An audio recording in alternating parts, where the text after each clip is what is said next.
Hello everyone, George Farmer here, and I'm here today at Dennerle HQ in Germany to set up this aquarium using Dennerle plants and products. I can't wait to get underway. It's going to be a really good aquascape and I really hope you enjoy the show. So the first thing I'm going to do is install my wood. It's Mapani wood and it's quite chunky, but I've selected some quite slender pointy pieces. The idea is to create quite a lot of vertical elements to the aquascape.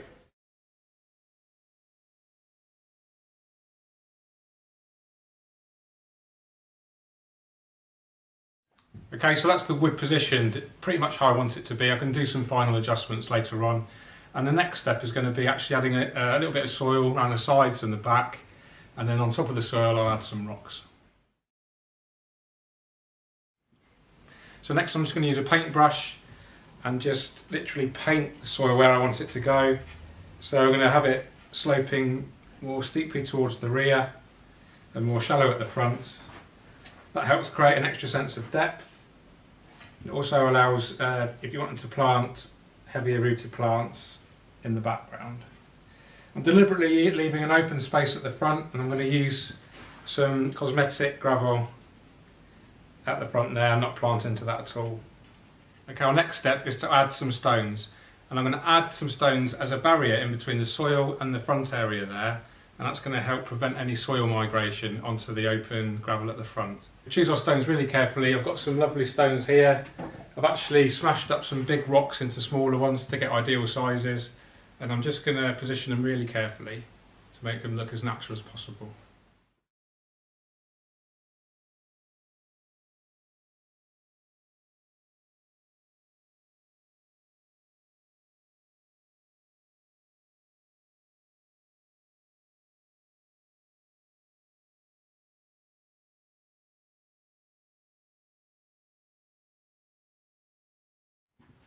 Okay, so I've installed our stones and they're acting as a barrier between the soil and the front of the tank. And in the front I'm going to install some bical gravel. So this is a 3 to 8 millimeter grain size. I've had some prepared earlier, it's been washed because it can cloud the water. And I'll just get a little handful and literally just sprinkle it around the front of the aquarium. Okay, so I've added the bical gravel in front of the stones. And I've actually inserted it all the way in the crevices and hopefully create a really nice natural effect once it's full of water. Okay, next step is actually going to add a little bit more soil to the back. It's not very deep, it's only 5 centimetres right at the back, and I'm going to take it up to probably about 8 or 10 centimetres. That's going to add a really good sense of depth. Okay, our next step is to wet the soil to make it much easier to plant into. So I've got a spray mister here. That's going to make the soil nice and wet. Okay, so we've wet our soil now, we're ready to plant, and I'm going to talk a little bit about the plants we're using, and then I'm going to introduce you to someone really special in a moment who's going to talk about some really cool plants. So we're going to be mainly using low maintenance plants and lots of epiphyte plants, so plants that attach to decor. The plants that we're going to be planting into the soil are all the planted in vitro Dennerle plants. So we've got some beautiful Cryptocoryne lutea hobbit, which is a lovely small Cryptocoryne which has a beautiful colour, almost like a greeny brown-red tinge to it. We've got Cryptocoryne wendetii compact, which is like a smaller version of the standard wendetii. And also a classic Aleacaris, the Aleacaris bacilla, which stays relatively short and is really easy to carpet in relatively low energy setups. And I'm going to plant that all around the substrate, mix it up a little bit to create some really complex textures, and it'll look really effective. Next I'm going to introduce a real legend to the hobby, the plant hunter, otherwise known as Stefan Hummel, and he's going to talk about some beautiful new plants to the hobby. So first of all I will show you some anubias. Here we have Anubias Nana Bonsai. Maybe this one is also in the market for many years. But it's a very nice little Anubias. And we found last year a mutation of Anubias Nana Bonsai. This is Anubias pangolino. It's very special and with very thin, small leaves. And maybe it's the smallest Anubias in the world. and it's very nice for little scapes, for stones and woods. I show you some Bucephalantha from Borneo. Bucephalantha is a very new plant for the aquarium. We found the habitat in Borneo is very special and very rare. You can find in the jungle many types of Araceae, like Anubias, it's the same family, like Cryptocarine. And we found the Bucephalantha, the small one, we call it wavy leaf.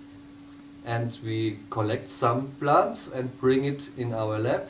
And so we can produce from one plant from Borneo now in 1,000 pieces every time. So it's very safe, the nature. And the smallest one is this. We call it the mini needle leaf. It's very nice, grows very slowly. And this is our newest one called Brownie. It's a very small Bucephalantha with nice leaves and reddish stems sometimes. Grows also very slowly. With a very funny name, Schismatoglotis rosea spata, also from the family Araceae. Over the water, this plant grows very big, maybe this size, but underwater, this very nice, small, submersed leaves.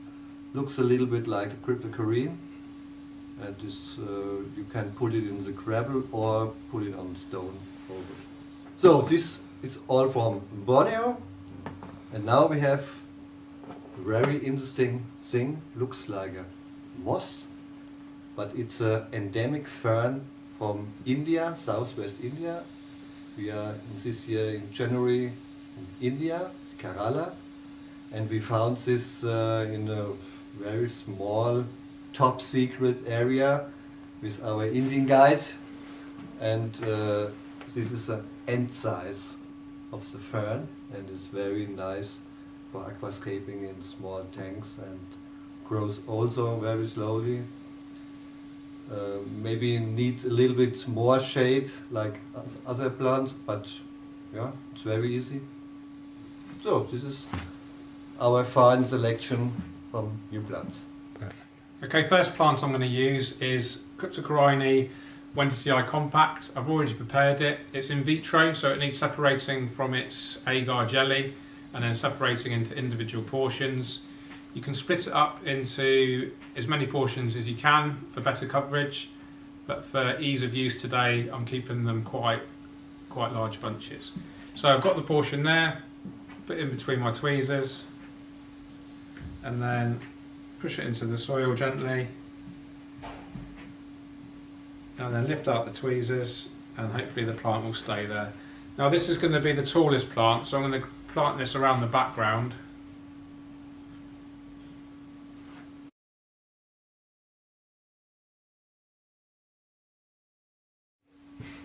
Next I'm going to plant the Cryptocarine lutea hobbit.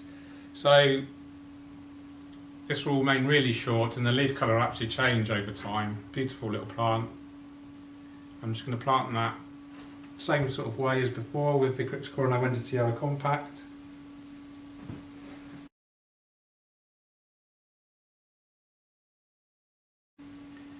One of the advantages of in vitro plants, they're guaranteed to be free from algae, snails, and pesticide free as well. So they're a really good plant for aquascapers. You also get a lot for your money. So they might be smaller than regular plants, but you get more of them.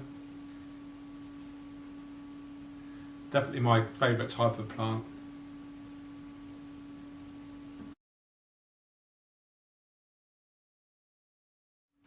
Okay, last plant I'm going to use in the substrate is the Eleocharis pusilla in vitro version, and I'll split it up into individual portions, and the same technique as before. Push it into the soil with your tweezers, gently remove your tweezers, and it will hopefully stay in place.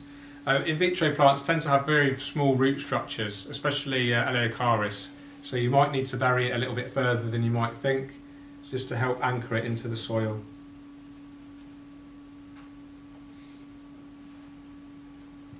If you do get any floaters when you fill the aquarium up with water, you can simply replant. It shouldn't be a problem.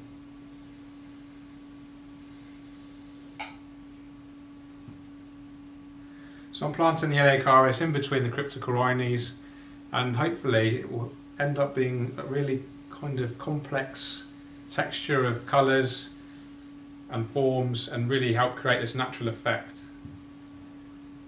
And this is a fairly slow growing Eleocharis, so it won't hopefully smother the crypts, and it's not very demanding in terms of light either, so if the crypts do overshadow it, it shouldn't cause a problem.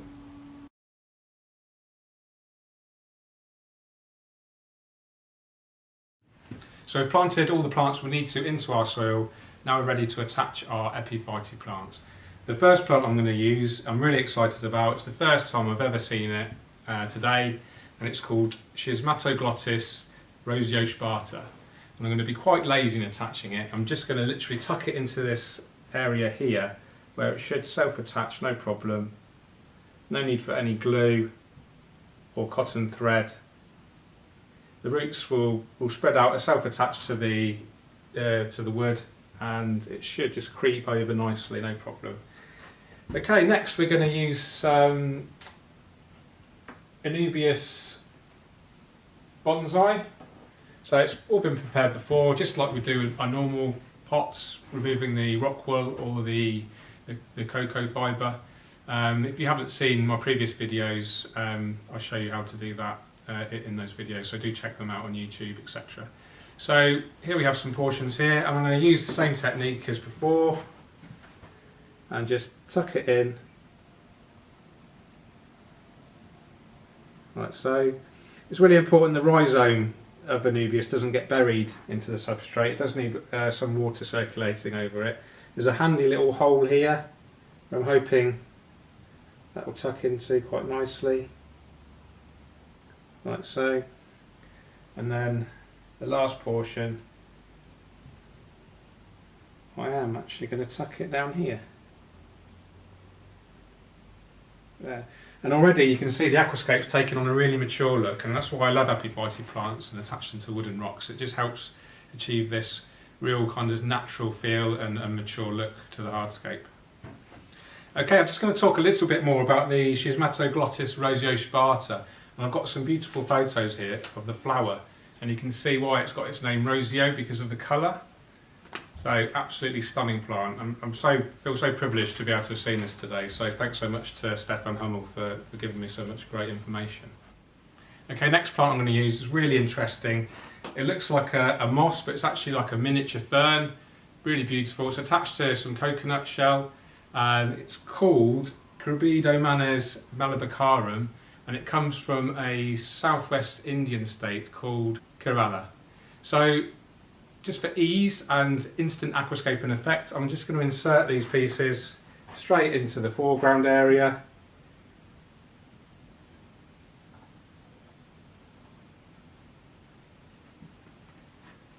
And it just shows how you can create instant impact in an aquascape without much effort at all. Perfect for beginners, for guys like me that want to create a high impact aquascape almost immediately. Next plant I'm going to attach to the wood is Anubias pangolino. Absolutely adore this plant. It's probably the smallest Anubias in the world, and using a very similar technique as before, I'm just going to poke it into the area, it will just self-attach, and we get that instant impact that I was talking about earlier.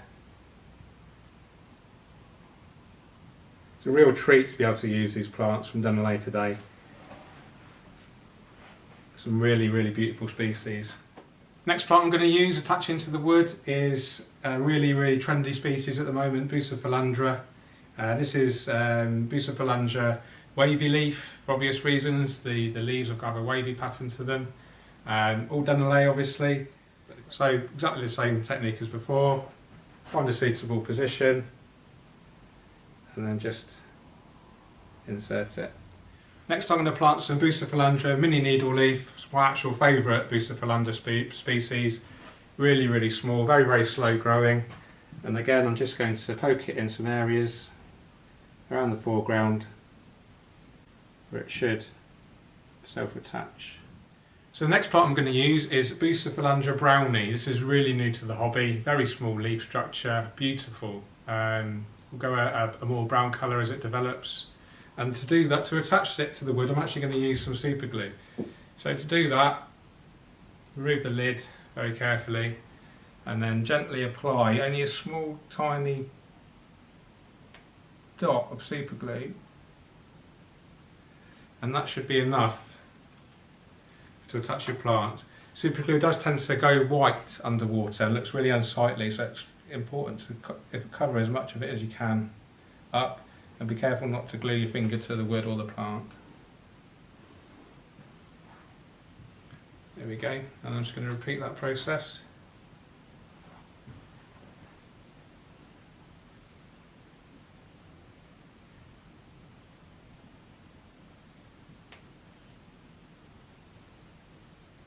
You can get a gel type of super glue which is has a thicker consistency, which is less prone to running, so you might want to consider using that. Last piece of the Bucephalandra brownie, just here on the right.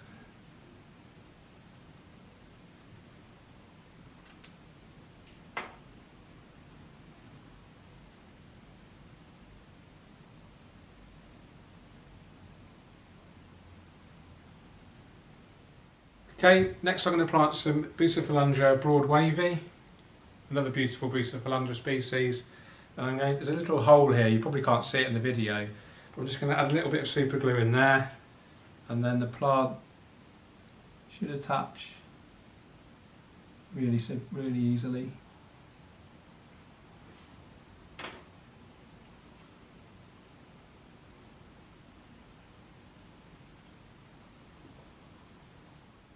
And now another small hole here, using exactly the same technique. One of the great things about Bucephalandra, it's so slow growing, so it's very low maintenance. All the plants here are slow growing, except potentially the Eleocharis, but that's going to be overshaded by the Cryptocorini, so that should slow the growth down of that. I'd expect this aquascape to look really good in 3 to 4 months' time. Okay, the planting is really nearly complete now. I've got one tiny portion of Anubias pangolino to attach to this piece of wood here.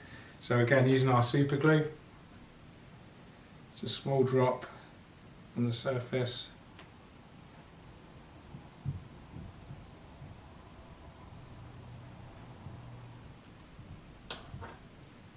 And then offer up our Anubias.